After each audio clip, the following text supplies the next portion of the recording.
The last time I stood at the entry lock of Outpost Della, I was bleeding from two places and carrying everything I owned in a single duffel bag with a broken strap. The lock behind me cycled shut. Doss was already on the loading dock, down on one knee, and I could hear the Vethani laughing from 40 meters away. That was 3 years ago. Now I'm standing at the same lock, repainted since. New registration plate, same faint smell of coolant and cheap protein paste, and I have a cup of station coffee in my hand and my bag over my shoulder and nothing in particular pressing on my face. The coffee is bad. I finish it anyway. The thing about Delha is that it was never supposed to matter. Waystation in the outer curve of Vethani-administered space. One of 11 resupply rings strung between the Coral Freight Corridor and the Ashenvast Relay. Processes about 900 metric tons of commercial cargo a month when the lanes are clean.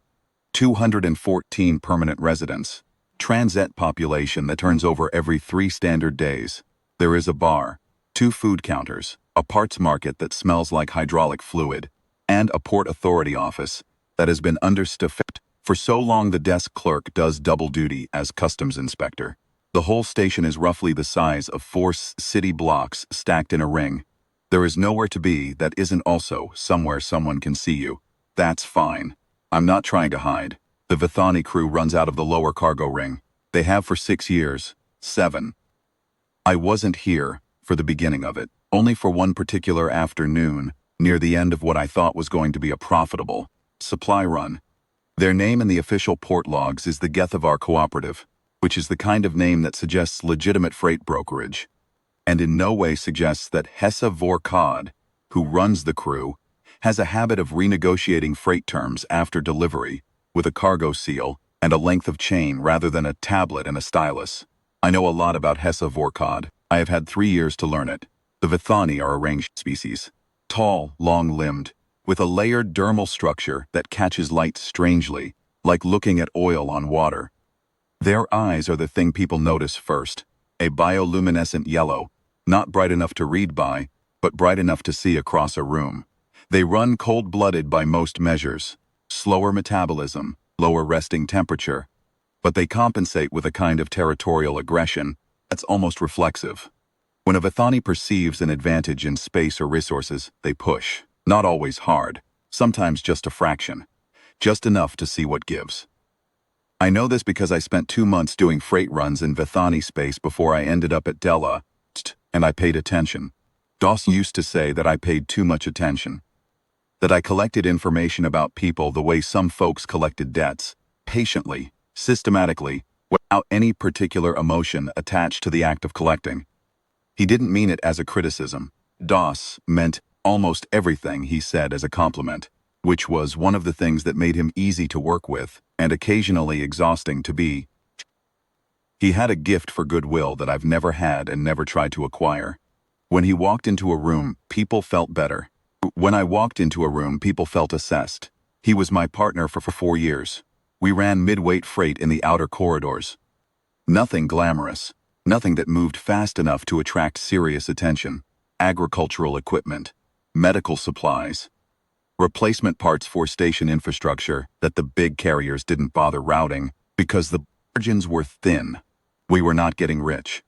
We were paying our fuel costs and our docking fees and occasionally our repair bills, and we were doing it with a clean manifest and enough goodwill that port clerks remembered our names.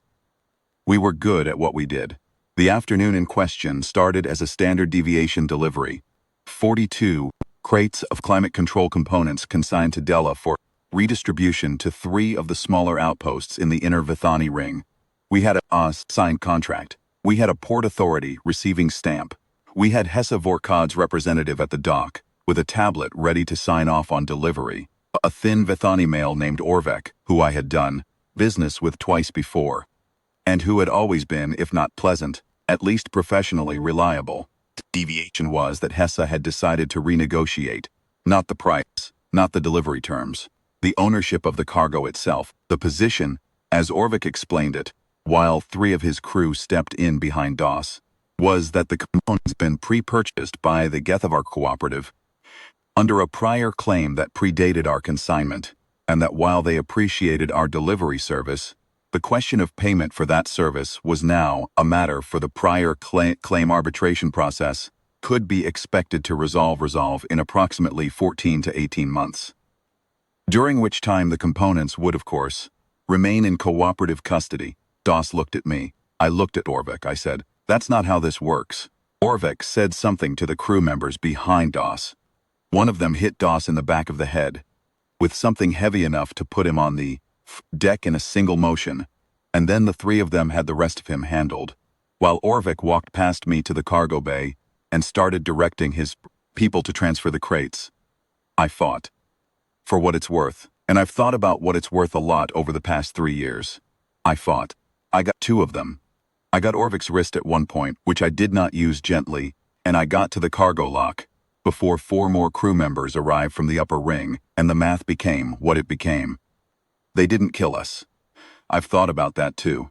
It would have been cleaner for them. But killing a registered freight operator and her partner at a port of record generates paperwork and attention of a kind that casual cargo theft doesn't.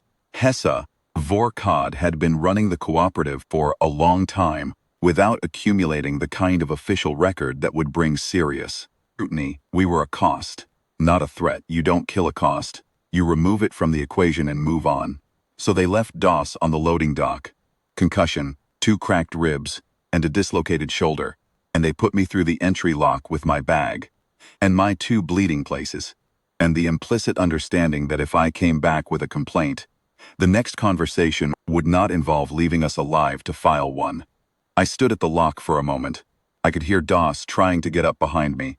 Then the lock cycled shut, and I was on the other side. I got Doss to a medical station on the next ring inward. I filed a report with the Port Authority on Della. Not that I expected much from it, but I needed the record to exist. I spent 6 days in a shared bunk hostel on Station Myrith, while Doss's concussion cleared enough for him to travel. We lost the cargo, the contract fee, and 4 months of operating capital in a single afternoon. Doss was quiet about it, in the way he got quiet when he was trying not to be angry at a situation that he didn't see a clean resolution to. The 3rd day, he said, "We could go back," I said. "Not yet." He looked at me for a long moment. Then he nodded. He understood what "not yet" meant, coming from me. He'd worked with me long enough. We didn't go back that year. We rebuilt the operating account on slower, safer runs. No Vethani space. Nothing close to Delha's corridor. I spent the margins on information, authority filings, cooperative registration documents, freight manifests pulled from the public record where they existed, and from less public sources where they didn't, crew rosters, docking schedules, station administrator correspondence, which is the most boring reading in the known galaxy, but which contains, if you read enough of it, a surprisingly complete picture of who owes whom what, and how much official patience has been accumulated and spent. Gethavar Cooperative had been creative. Over a 7-year operating period on Della, the Gethavar Cooperative had accumulated 17 formal freight disputes, 7 of which had been settled in their favor through a combination of prior claim arguments and the natural reluctance of small freight operators to pursue arbitration through the Vethani administrative system, which required a filing fee, took 14 months minimum, and had a habit of resolving in favor of parties with established relationships in Vethani space. 4 of the disputes had been withdrawn by the complaining parties before resolution. 2 were still technically open, including mine, kept paying the annual maintenance fee on my arbitration filing every year for 3 years. Clerk who processed the renewals sent me automated confirmations. I read each one. I added it to the file I was building. There was a particular freight operator, a Harev male named Cassandra, who'd run the same midweights circuit I had before switching to a different corridor entirely, who appeared in 2 of the cooperative's disputed manifests. I found him through the freight registry and sent him a message through the standard operator network. Neutral language, identifying only that I was compiling a record of freight disputes in the outer Vethani ring for an active arbitration. Would he be willing to provide a witness declaration? He didn't respond for 6 weeks. Then he sent a brief message asking how far along I was. Told him I was 3 years in and expected to be at this for another year at least. He was quiet for another 2 weeks. Then he sent the declaration, 2 pages, Precise language, describing two separate incidents in which the cooperative had taken possession of cargo under a prior claim argument and declined to pay delivery fees. He had not pursued arbitration himself, he said, in the message that accompanied the declaration. I didn't think it would get anywhere. I still don't think it will get anywhere, since you're doing it anyway. I thanked him and added the declaration to the file. The SEC declaration came from a Malin operator named Verev, who had been on Delha's freight register for 11 years before she retired and relocated inward. Her dispute with the cooperative was 5 years old, and she'd long since written off the loss. She kept meticulous records. She was the kind of operator who scanned and archived every manifest, every receipt, every communication. And she provided me with documentation that predated the cooperative's own registration filings by 3 months. She didn't know the significance of that timing. I did. It meant the prior claim argument they'd used on her was structurally false on its face, which they'd known, and which would have been visible to any arbitration reviewer who looked carefully. The fact that no reviewer had looked carefully was a function of how arbitration actually works in practice, which is to say that it works in favor of whoever files last and whoever keeps the fees paid. I was the one keeping the fees paid. I was the one filing last. In the second year, Doss got sick. Not dramatically. He didn't collapse on a loading dock or end up in emergency care. He just started getting tired in a way that didn't resolve with sleep. And then he started losing weight.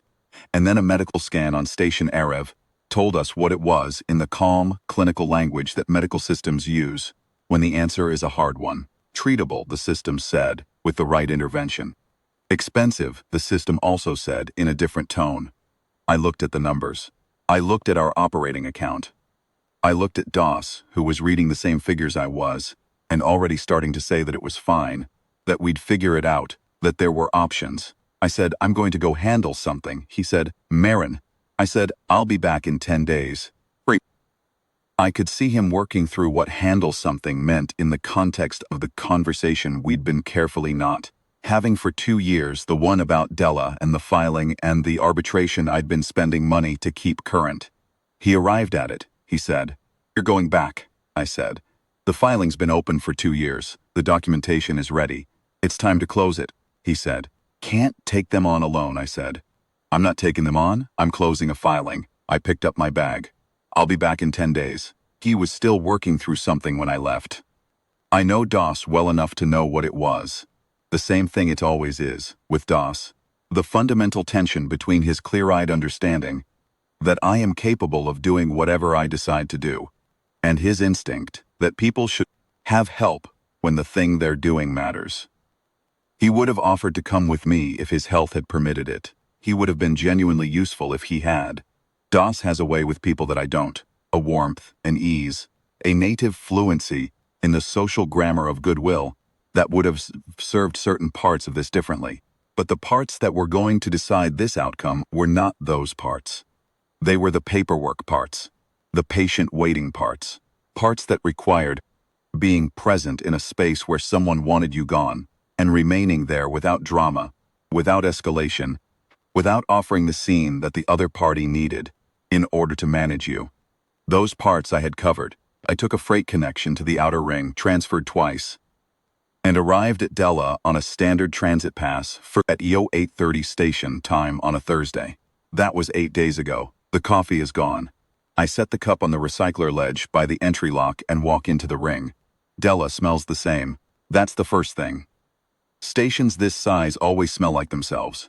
A combination of their specific atmosphere scrubbers, their specific food vendors, their specific population density, the particular chemical signature of the hull coating on their specific generation of construction.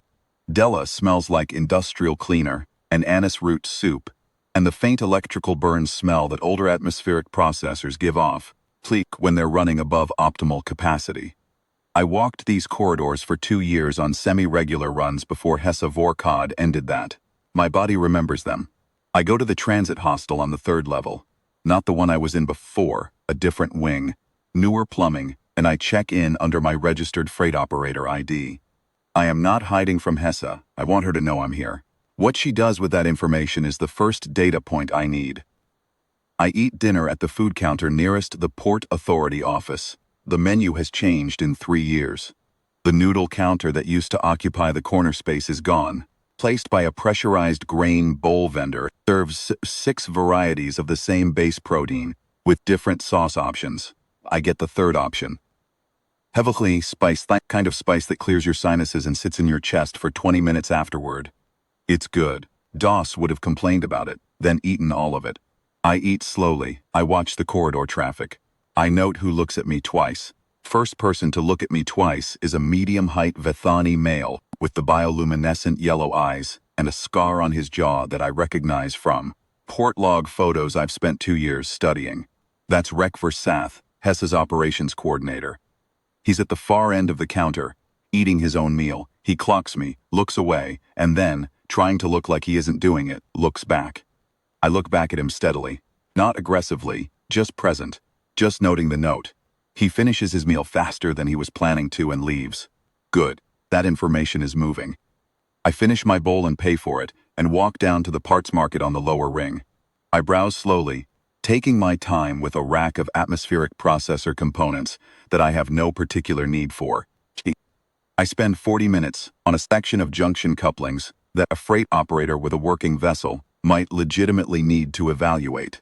The market vendor, a heavyset Torathi female who's been running this stall for as long as I've been doing runs in this corridor, glances at me once, to her own work. She remembers me. She's smart enough not to remark on it. I buy 2 junction couplings I don't strictly need and walk back to the hostel. The second day. Breakfast at 0700 in the hostel common area. Standard compressed protein blocks, reconstituted citrus, 2 cups of station coffee. I take the table nearest the window that looks down into the cargo ring. I have a tablet with me. I read through freight schedules, which is both genuinely productive and the appearance of normalcy. Anyone who looks at me sees a freight operator doing freight operator things. At 0930, Hessa Vorkod herself walks through the common area. I had wondered how she'd play it, whether she'd send intermediaries or come herself. The answer tells me something about how she's read the situation. She came herself because intermediaries create a layer of distance between her and problem. And the problem in this case is specifically that she doesn't yet understand the shape of it. She needs to see me directly to take a reading. That's a reasonable instinct. It's also the instinct I was counting on. Hessa is tall, even by Vethani standards. Older than the photos in my files. There are new lines in the layered dermis around her jaw and throat, the kind of aging that shows up in Vethani after sustained environmental stress. And her eyes are brighter than most of her crew's. That particular high-contrast yellow that indicates elevated adrenaline production. She's wearing work clothes. Cargo ring appropriate, not dressed up. She has no crew with her, which is either confidence or theater. And at this point, I can't tell which. She takes a seat at the table across from me, not beside me. Across, a deliberate choice that puts us facing each other, creates a formal geometry for the conversation. I keep reading the freight schedule. After a moment she says, in standard, "You're back." I say, She says, "I wasn't sure you would be." A pause. It's been some time. I look up from the tablet. I look at her face. I let a couple of seconds pass, and then I go back to the freight schedule. She says, "I assume you've thought about what you want." I say, "I want a second cup of coffee. They only gave me one." She's quiet for a moment. Then she says, "The arbitration filing." I say, "It's still open. 3 years of maintenance fees. I kept paying them." I turn a page on the freight schedule. Port Authority clerk sends very prompt confirmations. "Those filings don't resolve in your favor," she says. "You know that." "Sometimes they don't," I agree. Another pause. I can feel her recalibrating. She came in here expecting something. Anger, probably. Demands. A number. She's been in the theft business long enough to know that people who come back for what was taken usually come back hot. With a crew, story, with some kind of public scene that she can then manage. The Vethani administrative system is very good at managing scenes. It's less good at managing someone who sits there reading a freight schedule. She says, "What do you want?" I put the tablet down. I look at her. I want my contract fee," I say. "The full consignment value, plus 3 years of accrued interest at the standard commercial rate. I want a formal letter of contract discharge from the Gethavar Cooperative acknowledging the delivery was completed and the dispute was settled in full. And I want those 2 open arbitration filings closed with notation that the disputing parties accepted full resolution. She looks at me for a long moment, then she says, "That's not gonna happen." As I say, "Okay. Pick up the tablet and go back to the freight schedule." She waits. She's expecting the next move. I don't make one. I read about cargo routing schedules for the inner Vethani ring and drink the remainder of my cold first cup of coffee because no one has brought me the second one yet. She says, "You understand that coming here like this isn't a good position for you," I say. "How many Vethani does it take to make a scene in a port of record hostel that a port authority desk clerk and 8 transit guests are currently watching?" She doesn't answer. She looks at the room. The Tarathi desk clerk has his head down, but his posture is attentive. 2 of the transit guests, an elderly Malin couple doing a slow route tour of the corridor, based on their luggage, have the careful stillness of people who are paying attention without wanting to appear to be. "I'll be here for a few more days," I say. "I'll be in and out of the cargo ring. I may visit the parts market again. I have a junction coupling I need to find a matching pair for." I look back at the freight schedule. "I'll be very easy to find." She stands. She looks at me once more. I don't return the look. She leaves. I sit there for a while. Then the hostel counter staff, a young Cathori male who's been actively not watching this entire interaction, brings me a second coffee without having to ask for it. "Thank you," I say. He nods and retreats very quickly. The coffee is still bad. I drink it. Day 3, day 4. Fall into a rhythm. Mornings I eat at the food counter and read. Afternoons I work the cargo ring. There are 2 legitimate freight operators with docked vessels here, and I talk to both of them, exchange route information, discuss component availability.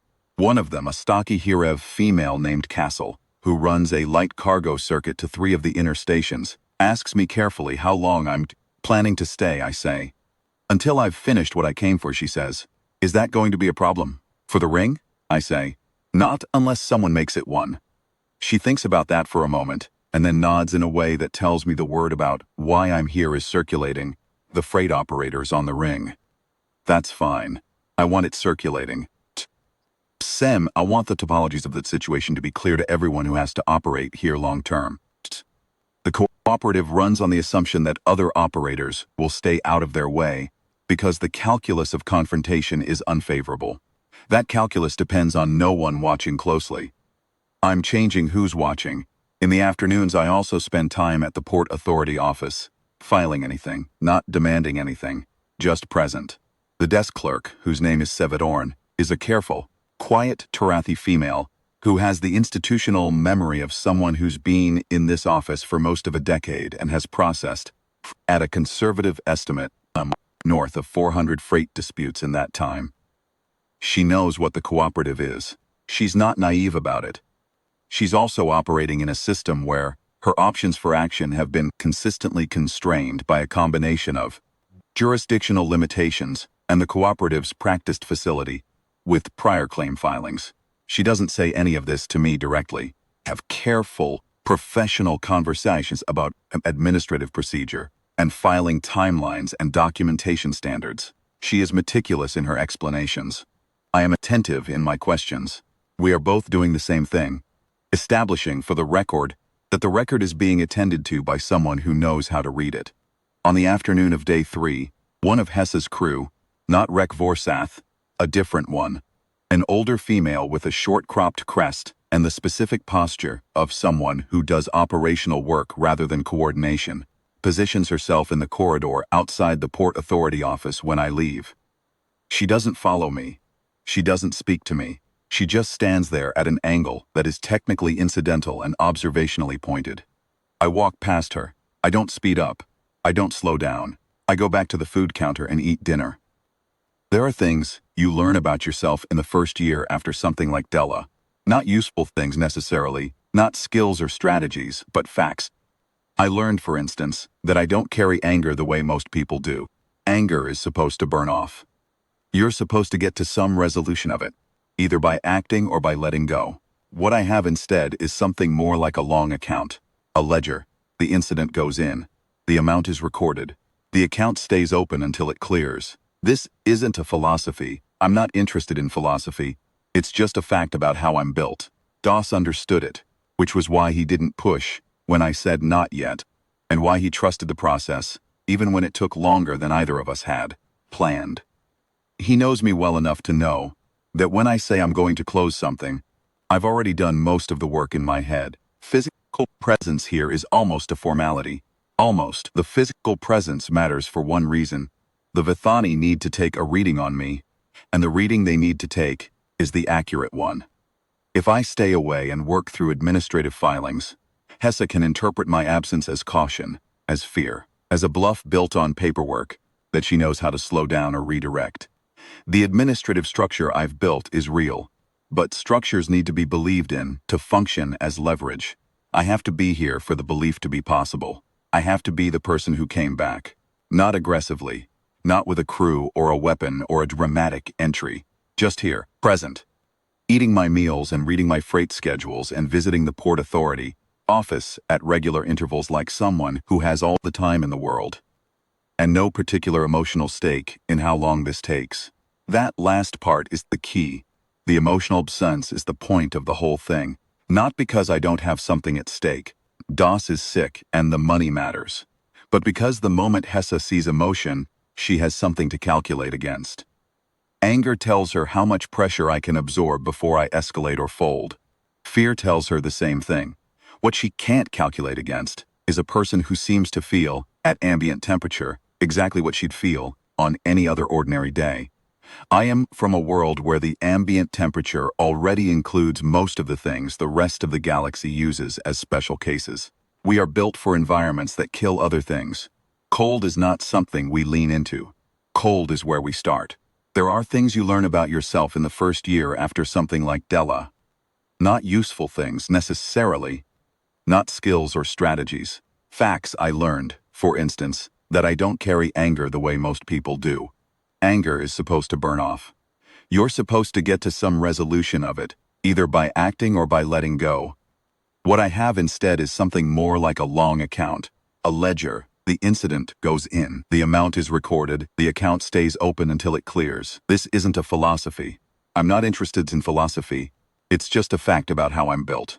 Doss understood it, which was why he didn't push when I said not yet, and why he trusted the process, even when it took longer than either of us had planned.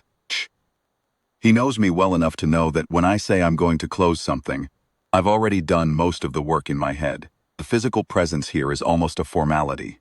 Almost. The physical presence matters for one reason. The Vethani need to take a reading on me, and the reading they need to take is the accurate one. If I stay away and work through administrative filings, Hessa can interpret my absence as caution, as fear, as a bluff built on paperwork that she knows how to slow down or redirect. The administrative structure I've built is real, but structures need to be believed in to function as leverage. I have to be here for the belief to be possible. I have to be the person who came back. Not aggressively, with a crew or a weapon or a dramatic entry, just here. Present. Eating my meals and reading my freight schedules and visiting the Port Authority office at regular intervals, like someone who has all the time in the world, and no particular emotional stake in how long this takes. That last part is the key. The emotional absence is the point of the whole thing, not because I don't have something at stake. Doss is sick, and the money matters. But because the moment Hessa sees emotion, she has something to calculate against. Anger tells her how much pressure I can absorb before I escalate or fold. Fear tells her the same thing. What she can't calculate against is a person who seems to feel, at ambient temperature, exactly what they'd feel on any other ordinary day. I am from a world where the ambient temperature already includes most of the things the rest of the galaxy uses as special cases. On day 4, 2 of Hessa's crew try the direct approach. They sit down at the food counter while I'm eating lunch. A protein flatbread with a sour spice paste. Doss would have liked. And one of them, a younger male with fresh scars on both hands, says, "You should think about heading out. The next freight connection to Myrith runs tomorrow morning. Good timing. I eat my flatbread." He says, "We're just saying. Timing. I eat my flatbread." The other one says, "Lower. You don't have a crew. You don't have a vessel." I say, "Still eating." "No," he waits. I say, I have a 3-year-old arbitration filing, 2 witness declarations I collected last year from freight operators in this corridor who had similar conversations with the Gethavar Cooperative, a copy of the original consignment contract with your boss's representative's digital signature, and a very complete documentation of the cooperative's freight dispute history that I put together from Public Port Authority records over about 18 months. I take another bite, which is a lot of paperwork. The one with the scarred hand says, paperwork doesn't. It doesn't do anything fast, I agree. Arbitration takes 14 months. Administrative reviews take longer. License renewal audits take as long as the reviewing officer decides they need to take. I look at him, but I have been very patient about this. They leave. I finish the flatbread. It's good. The sour spice has a mild resinous aftertaste that sits pleasantly at the back of the throat. That evening, alone in my hostel berth, I take the documentation package out of my tablet and review it one more time. Not because I need to. I have it memorized at this point, but because the act of reviewing it has a specific function, which is to confirm that the architecture is what I believe it to be, that the connections are where I place them, that the structure holds. The structure is this. The Gethavar Cooperative's operating license in the outer Vethani ring is renewed annually through the Regional Licensing Board, which operates on a 14-month cycle. Their current license expires in 4 months. The renewal process involves a standard filing and a desk review. It does not involve a field audit unless triggered by a formal dispute flag attached to the operator's record. A formal dispute flag is generated automatically by the Commercial Dispute Registry when an operator has 2 or more active unresolved arbitration filings within the preceding licensing period. The cooperative currently has 2, both mine. A licensing review audit, once triggered, is assigned to whichever regional auditor has available bandwidth, and the auditing office for this section of the outer Vethani ring happens to be located on Station Myrith, staffed by an officer named Devet Cal, who I know from 3 months of reading administrative correspondence to be methodical, experienced, and specifically on record, as having flagged 2 prior claim disputes from this corridor for additional review 18 months ago. Neither of those flags went anywhere because the complaining operators withdrew their filings. Mine is not withdrawn. It is current, and it is attached to a documentation package that includes Cassandri's declaration, Erevso's documentation with its structural proof that the prior claim argument was false on its face, to 18 months of publicly available freight dispute records, showing a pattern that an experienced auditor would recognize immediately. The delayed filing I've set, the documentation addendum on the 10-day timer, would send of this to 3 Port Authority offices along the Coral Corridor simultaneously, not to the licensing board, not yet, just to the port authorities. Port authorities communicate with licensed in the normal course of their administrative function, and a multi-station simultaneous documentation update attached to an active arbitration case would generate the kind of attention that, generated, proceeds on its own schedule. Hess knows her operation is exposed. She's known it for a long time. She's been managing that exposure with a combination of small settlements, filing delays, and the baseline institutional advantage of being established in Vethani-administered space. What she doesn't have, what she's never needed before, because the people she's renegotiated with have generally taken the pragmatic exit, is a way to contain someone who isn't trying to make a scene and isn't going away. I've been patient. That's the whole of it. Not clever, not strategic in any grand sense.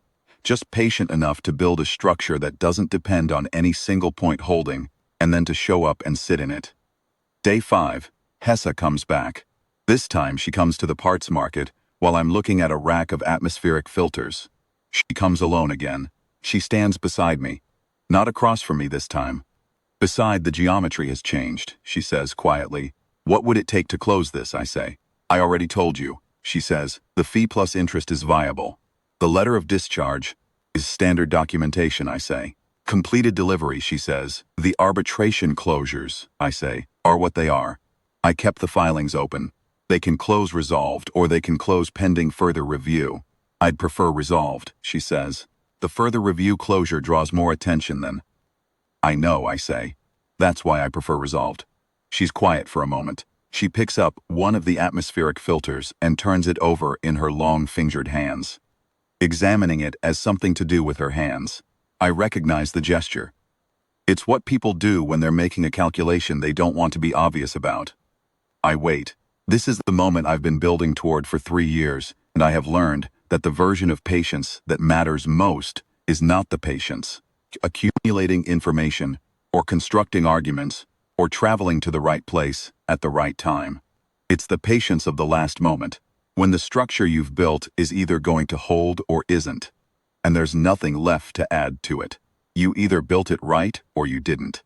The waiting is just the interval between the fact and the knowledge of it.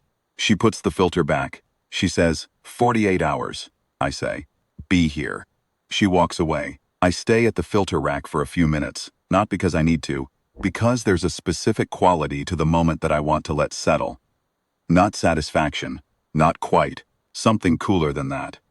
The recognition that the geometry of the situation, which I've been shaping for 3 years, and for the last 5 days in person, has arrived at the angle I calculated it would. Doss would probably call this the moment you'd feel something. The triumph, or the relief, whatever it is that people feel when a long thing comes close to ending. I feel the filter in my hand, which is slightly rough-edged on the corner, and will need to be smoothed before installation, and I think about the medical appointment I scheduled for Doss on Station Erev, which is in 11 days. Put the filter back and go to the Port Authority office. Sevador looks up when I come in. I say, I want to make sure my arbitration filing current. She pulls it up. She says, renewal fee was paid 4 months ago. It's current. I say, good. I may be closing it in the next 2 days. Resolved settlement. She holds my gaze for a moment longer than strictly necessary. Then she says, I'll have the documentation ready. I say, thank you. I leave. There is one more thing I need to do before the 48 hours runs. I do it that evening, after the cargo ring goes quiet.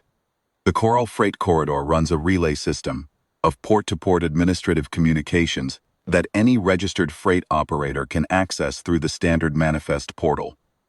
It is not encrypted for standard access filings. Port Authority on Delha participates in this system, as does the Regional Licensing Board for the Outer Vethani Administrative Ring, as does the Commercial Dispute Registry that manages arbitration outcomes across a 14-station area. I draft a filing, not a new complaint, a documentation update, a formal addendum to my existing arbitration case, attaching the witness declarations, the contract copy, and the freight dispute summary I've spent 18 months compiling. It is a legitimate filing. It is the kind of filing that any operator pursuing an arbitration claim would make in the normal course of proceedings. I set it on a 10-day delayed send. If the settlement documents are executed, I'll cancel the delay before it sends and file a closure notice instead. If they're not, the filing will go out to the Commercial Dispute Registry, the Regional Licensing Board, and the 3 Port Authority offices along the Coral Corridor that handle Gethavar Cooperative registrations. It won't end them immediately. Nothing in administrative law ends anything immediately. But a formal multi-station documentation package, attached to 3 unresolved dispute filings, will trigger a licensing review. And a licensing review will put an auditor in this cargo ring.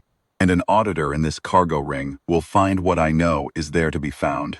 An operating record with 17 freight disputes and 11 disputed ownership claims, and 2 open arbitrations, and a revenue pattern that does square comfortably with the cooperative's declared freight brokerage income. I go to sleep.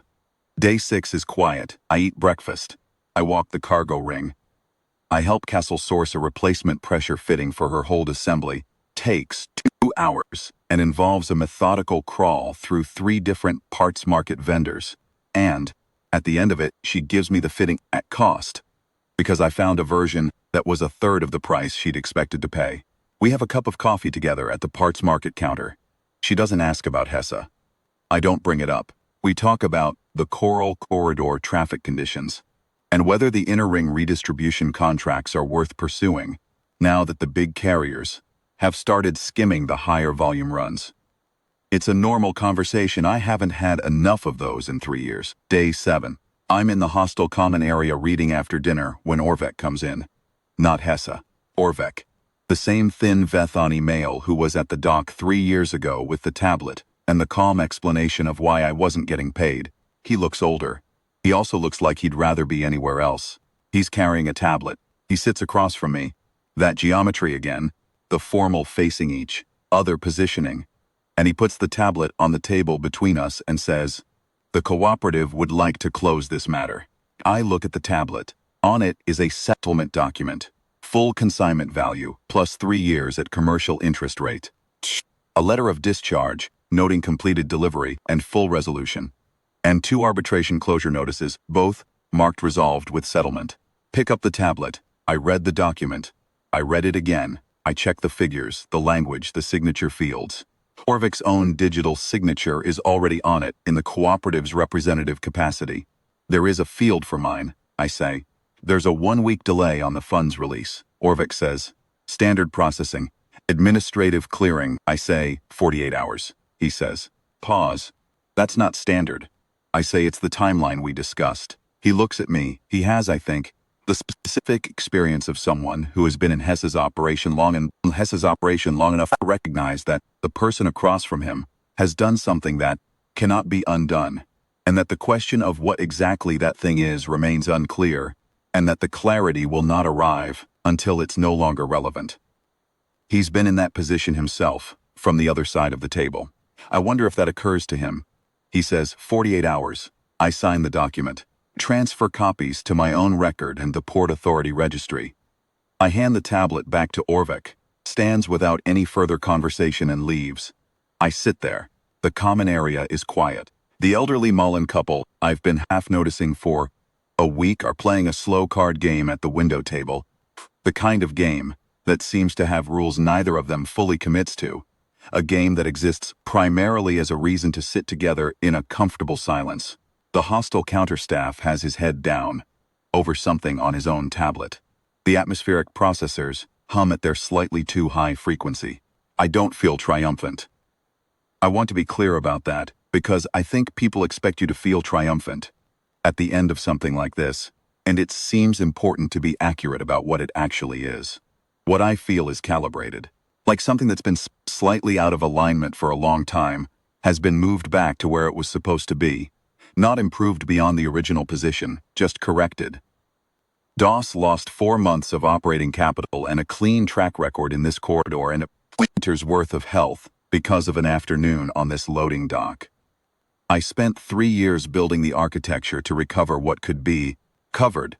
The money is coming back. The record is corrected. The operation that ran on this station by renegotiating other people's contracts with a length of chain will have its licensing reviewed. And the review will find what it finds. And the consequence will be whatever the consequence is. I built the mechanism. I set the delayed filing on a standby that I will cancel when the funds clear. If the funds don't clear in 48 hours, the filing goes, and the mechanism runs without me needing to do another thing. But I don't think the funds won't clear. Hessa Vorkod has been in this business for a long time. She knows the difference between a situation she can manage and a situation she can't. She managed me 3 years ago by removing me from the equation. She can't remove me from this equation because this equation is already 3/4 complete, and the relevant pieces are distributed across multiple administrative systems that don't all talk to each other. There's no single point of intervention.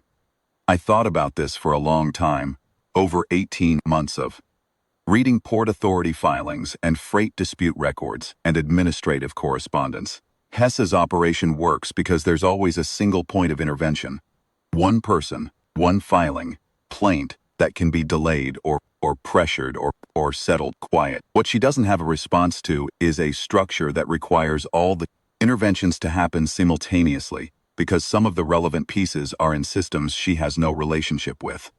That was the work, not anger. Just structure. I go to bed at a reasonable time and sleep better than I have in a month. Day 8, today. The funds clear at 11:40, which is slightly under 38 hours after the settlement was signed, which suggests that the 48-hour standard processing timeline was negotiable all along. I note this with mild interest. It tells me something about how concerned Hessa was about the delayed filing, which tells me something about how clearly she understood the shape of the situation. I cancel the delayed filing. I submit the arbitration closure notices to the commercial dispute registry. I receive automated confirmations from 2 of the 3 Port Authority offices within the hour. Third takes longer. Their system is notoriously slow. But it comes in at 14:07, and by 14:15, I have a clean close on everything I came here to do. Pack my bag. It's the same bag, different strap. I replaced the broken one about 18 months ago with a heavier-duty webbing that I've been vaguely pleased with ever since. I settle the hostel bill and thank the counter staff.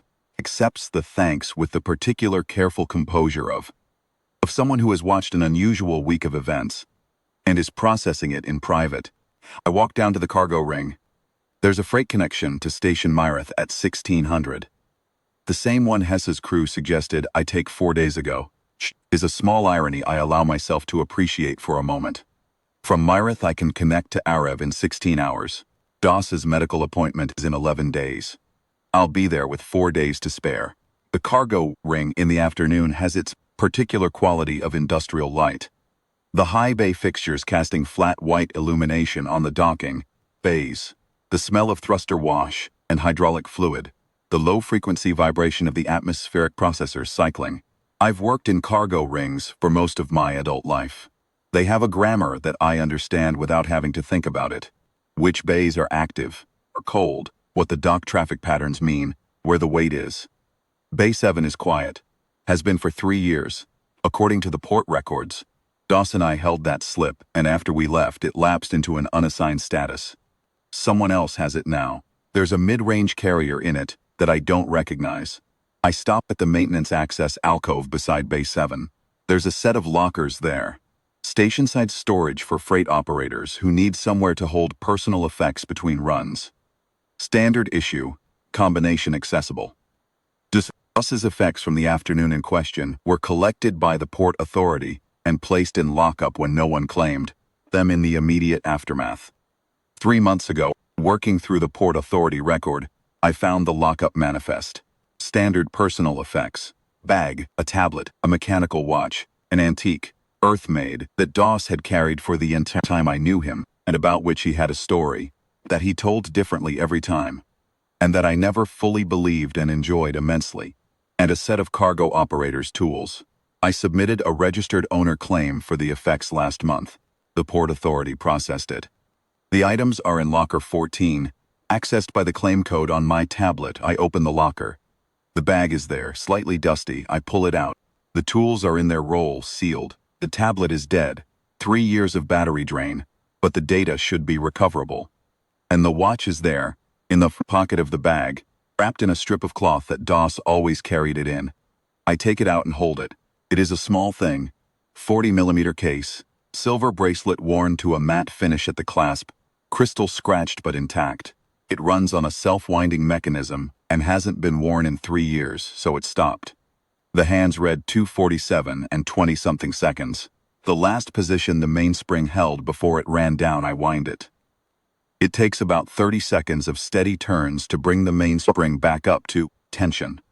I listen to the mechanism engage, the clean, steady tick of a well-maintained escapement, and I check the station clock on the wall of the alcove and set the hands and the date. The watch reads 15:08. I put it on my wrist. My wrist is smaller than Doss's, and the bracelet is a touch loose, not unworkably so.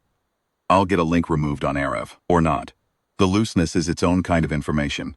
A fit that belongs to someone else, being carried by someone who's going to bring it back. I put the bag over my other shoulder and walk toward the freight connection. The 1600 connection is an 8-berth passenger car attached to a mid-size cargo hauler that serves 3 stops on the Myrith line. Check in with the departure handler, a young Hirev male who is extremely new to this job and extremely determined not to show it, and I take my number and find my way to the car. I am the 3rd passenger aboard. The first 2 are already settled. A pair of Cathori technicians, who are obviously deep in a work conversation and have no interest in anything that isn't their own tablet screens.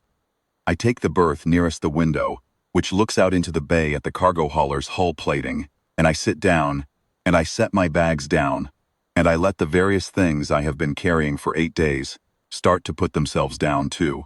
There is a specific way your body lets go of sustained vigilance. It doesn't happen all at once. It happens incrementally, pressure, differential equalizing. First your shoulders, then the back of your jaw, then whatever it is between your shoulder blades that you don't notice has been held rigid until it isn't anymore. I've been doing this work since I was 19 years old. I know what the decompression feels like. I've learned to let it happen on its own schedule rather than trying to manage it. Through the window, I can see the upper ring walkway of Delha's cargo ring. A handful of Vethani crew members are moving around the Cooperative's bays. 2 that I can see from this angle. They know I'm leaving. That information is also moving. I look at the watch. 15:27. 33 minutes to departure. Doss is going to want to know what the station looked like. He asks that kind of question. The sensory details of places he hasn't been in a while, or that he's been away from too long. What it smelled like. Whether the food was the same. Whether the Bay 7 alcoves still had that specific rattle in the upper ductwork when the atmospheric processors cycled. It does. As a matter of fact, I noticed it this afternoon. The same rattle in the same place. Some things about stations stay consistent across years of turnover and repainting and new deck clerks. I'll tell him about the noodle counter that's gone and the grain bowl place that replaced it. I'll tell him about Casal and the pressure fitting and the coffee at the parts market counter. I'll tell him the watch keeps good time. He'll ask about Hessa. I'll tell him the filing is closed and the funds are cleared and I canceled the delayed send because it wasn't needed. He'll be quiet for a moment with that. Doss processes good news more carefully than most people process bad news because he's learned not to trust the first impression of it. Then he'll ask if I'm all right. I'll tell him I'm fine. That'll be true. Not in the way people say it when they're not as a social courtesy or a deflection. As a simple fact. I am at this moment who got on a freight connection with a completed task and a watch on her wrist. And 11 days before she needs to be anywhere. I am fine. The departure handler comes through the car at 15:45, doing a head count and checking berth assignments with the focused efficiency of someone who is still learning which parts of his job need to be done perfectly and which parts only need to be done well enough. I show him my ticket. He checks it against his tablet. He moves on. At 15:58, the hauler systems run through pre-departure sequence and the connection car lights shift, station white to travel amber, and the low-frequency vibration changes character as the docking clamps cycle through their release sequence. At 16:01, 1 minute late, which is slightly better than average for this hauler, according to the departure records I read 3 nights ago while piling the arbitration paperwork. The car moves. I watch Delha's cargo ring slide past the window, the high bay lights, the docking bays cycling through their status indicators. The walkways, emptier now than they were an hour ago, the afternoon shift turning over into the evening shift's quieter cadences. The outer ring view opening up as the hauler clears the docking envelope. The stars in the direction of Myrith. No particular drama in them, just the ordinary dark of transit space, and the ordinary light of the system's secondary moving slowly behind the station's hull. I look at the watch. 6:02. 11 days. I close my eyes.